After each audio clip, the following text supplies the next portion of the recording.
Territorial army apply process online মাধ্যমত apply কৰিব লাগিব। Apply last date 10 June.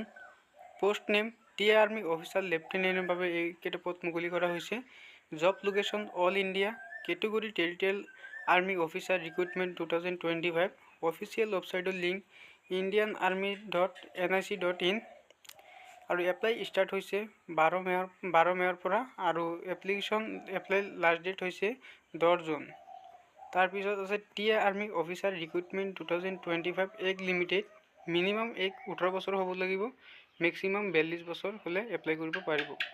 TA army officer recruitment 2025 vacancy and education qualification.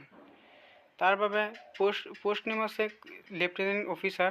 Vacancy ল'ৰাৰ বাবে 18টা আৰু ছোৱালীৰ বাবে এটা, আৰু কোৱালিফিকেশ্যন এনি গ্ৰেজুৱেট লাগিব। তাৰপিছত আছে TA army officer application fee. General OBC EWS 500 টকা পে'মেণ্ট কৰিব লাগিব, আৰু SC ST PWD 500 টকা পে'মেণ্ট কৰিব লাগিব। পে'মেণ্ট মোড অনলাইন মাধ্যমত পে'মেণ্ট কৰিব লাগিব। Territorial army officer vacancy selection process. প্ৰথমে হ'ব ৰিটেন এক্সাম, তাৰপিছত হ'ব ইণ্টাৰভিউ, তাৰপিছত হ'ব ডকুমেণ্ট ভেৰিফিকেশ্যন, তাৰপিছত মেডিকেল এক্সামিনেশ্যন। সব ভিডিঅ'টো যদি ভাল পালে তেনেহ'লে লাইক কৰি শ্বেয়াৰ কৰি দিব। আৰু তাৰপিছত আছে এপ্লাই কৰাৰ লিংক, ইয়াত গৈ এপ্লাই কৰিব পাৰিব।